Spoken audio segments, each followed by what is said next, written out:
Good morning guys, welcome po dito sa aking YouTube channel Super Q TV. Update lang mga ka-Q. Ayan sa ating mga idol Elias JTV. So meron silang concert mamaya guys sa Bacolod City. Ayan, so ito papunta na po sila ng Bacolod. Maaga pa sila guys. Ayan, 4 AM yata nasa Davao Airport na po sila. Ayan, para lumipad na naman papuntang Bacolod City. Ayan, so abang-abang sa mga taga Bacolod. Nandiyan na naman si Elias JTV mamaya. So, in-update ko lang kayo guys para meron na naman kayong aabangan mamaya. Hindi lang kayo. Ayan tayo. Ayan tayong Team Puyaters.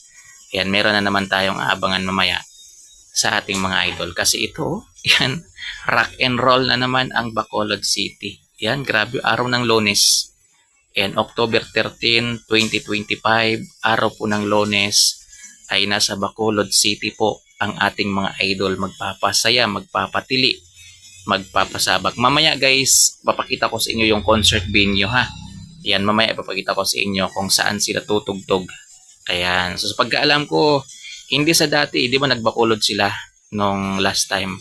So hindi doon, iba po yung kanilang venue. So mamaya ipapakita ko sa inyo guys, kaya sa mga hindi pa nakapag-subscribe dito sa aking YouTube channel, i-subscribe nyo na para ma-notify kayo sa mga update natin about sa ating idol Elias JTV na ngayon po ay papunta na pong Bacolod City para doon na naman magpasaya.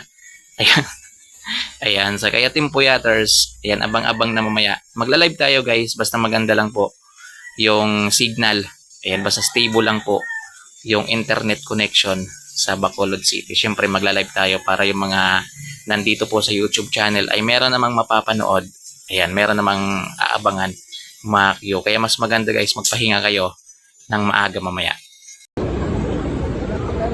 Maayong buntag na pud sa atong tanan. So nanapod mi karon diri sa airport.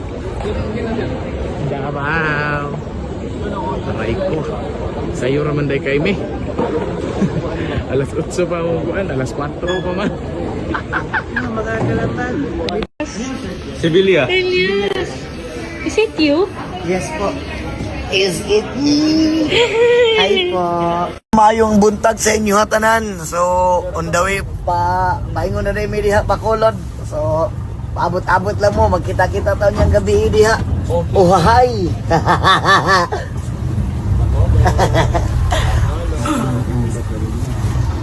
Kain na naman. I spent 3 days of discovery during my Carpenters show. You know the Carpenters music, yeah? You know, all I've heard about is you. So I came with him and he's like, oh. Ayan, so yun mga Q, maraming salamat sa panonood. Abangan na lang natin mamaya guys. Ayan, so abangan natin yung pag soundcheck nila at abangan nyo po, ipapakita ko po sa inyo yung concert venue mamaya nila Elias doon sa Bacolod City. Ayan, so good luck po sa ating lahat. Ayan, good luck Elias JTV Band. Ayan, so keep safe lang.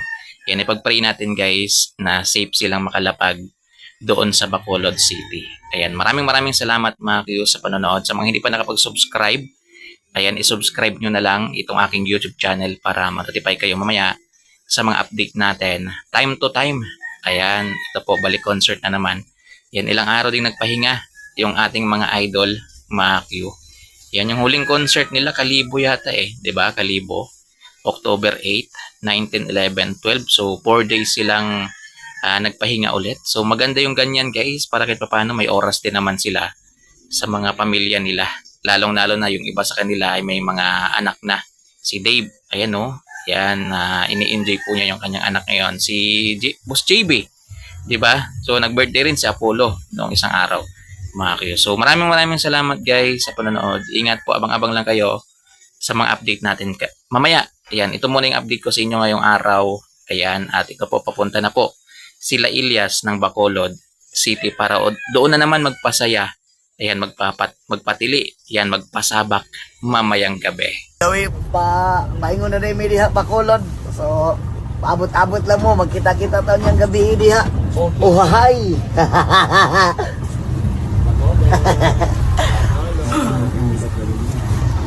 Kain na naman. I spent 3 days of discovery during my Carpenters show. You know the Carpenters music, yeah? You know, all I've heard about is you.